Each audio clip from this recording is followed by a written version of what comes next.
During the European Seller Conference, which Orange Click team organizes every year in Prague, I talked to Matteo Lombardi, a successful 8-figure Amazon arbitrage seller who runs quite a big company.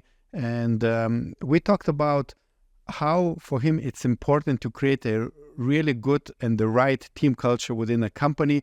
You will get some tips and recommendations. He also shares what other struggles he's facing in his business right now.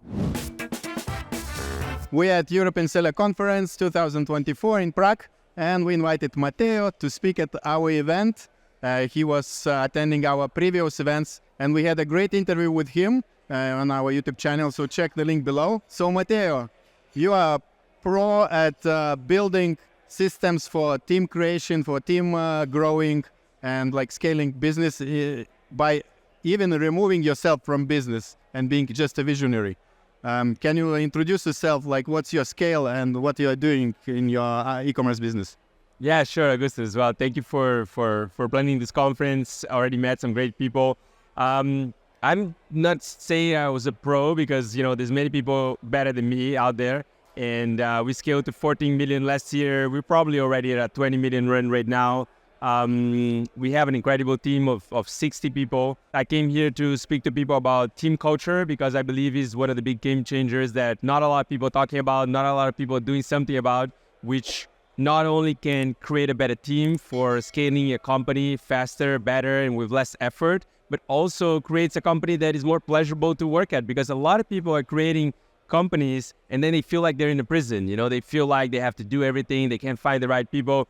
And I think there's a better way, not only for the entrepreneur, but for their teams to do things they love, but do it with passion and create and grow. And I think there's an easy way to go about it. And so that's why I came to share that. Yeah, when we met you 1 year ago in Portugal in our event, a lot of people gave very great positive feedback from your session. That's why we wanted to spread your message to a bigger audience. In your business, what has changed in 1 year? If you remember what was like last, February 2023 and now in March? Well, I think every company, as it reaches a different size, has different problems. That's why I think it's great to network with people that are around your size and above it, so you can see what are the problems that people are facing, how they are solving them, and what's the next step. So in our case, what I was working on when we met about a year ago was building a strong leadership team, because it is only with a strong leadership team that you can step back and see your company still grow at really high rates, because companies need leadership. And so I was working on that. I created a really, really strong leadership team. I've also spent 1 year looking for a new COO. I had a COO. When the business passed about 30 people, that COO couldn't control the size anymore. It got difficult to manage. So we fired him. We first tried to relocate him in another department, but it didn't work out as well. So we ended up firing him. And we took 1 year to find a great COO. I paid a COO for a much bigger company to go with me and interview 14 COOs. And I had 2 recruiting companies getting us candidates. And then finally we found a guy that I think is absolutely awesome that joined the team. As my whole leadership team, everybody takes about 30-40% pay cut with what they had before. A lot of the people come from Google, Apple, IKEA, and companies like that.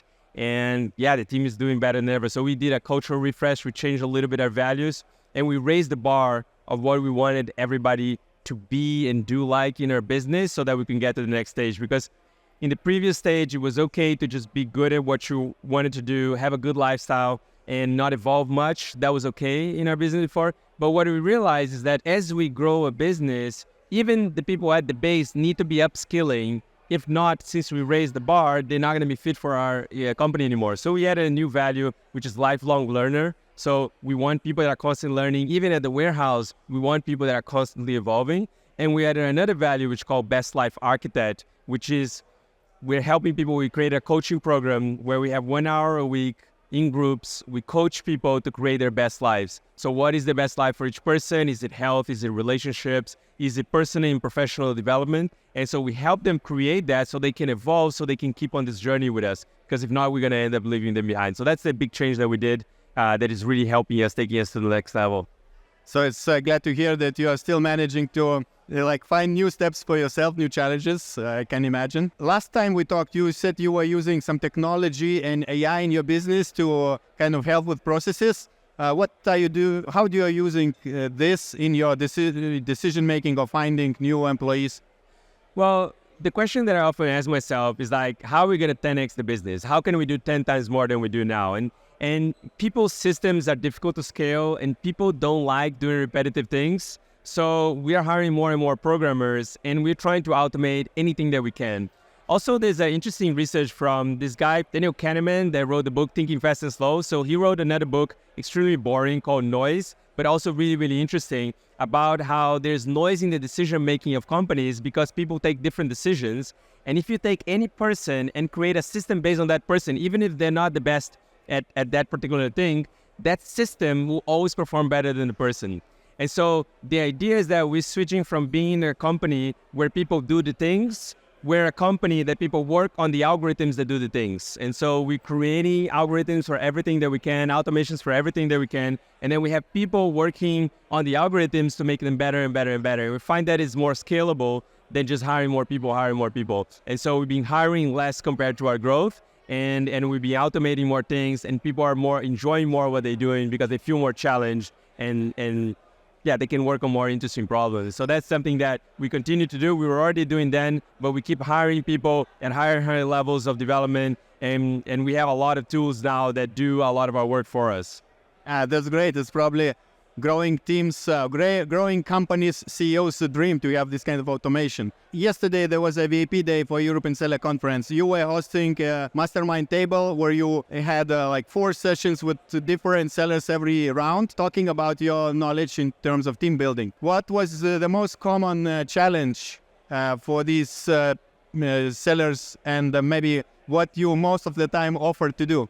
Yeah, so the number one question I have is how to find good people. A lot of people have trouble finding good people. But then I ask them a question. I say, look, before you had your business, most of us were employees. Would you come to work for your own business? If you didn't have a business and you were looking for a job, would you work for yourself? And most people, the answer to that question was no. And I was like, you want to hire people like you that are good like you, but you have a company that you wouldn't come to work for. So let's think about that, right? Let's think, why is that happen? And so a lot of people, they say, yeah, but I want a PPC manager, or I want this and I want that. But it's like, why do they want you? And so if you want A players, if you want great people, you have to have a great reason for them to join you. You first have to create that reason, create that environment. And what I say is that the best people will come to you if your dream for their future is bigger than their dream for their future. And so if you can dream something bigger for them, they will be inspired and they want to come for you and they want to help you build your dream while they'll build their dream. And that's what I'm trying to do. And that's what I'm going to talk a little bit more about in my presentation about culture. Thank you very much, Mateo. It was a pleasure to talk to you, and we are looking forward to your session at the European Seller Conference. Thanks. Thank you, Gustas. It was great to be here with you, and thank you for having me once again. If you would like to meet Amazon sellers like Mateo, visit European Seller Conference, which we organize in Prague. You'll find the link in the description of this video. Also, if you enjoy the content we create, don't forget to click the like and subscribe buttons. And now I would like to invite you to watch a webinar which we did with Michal Spezian, who is teaching Amazon sellers how you can grow and scale your business even if you have a small team. So check this out.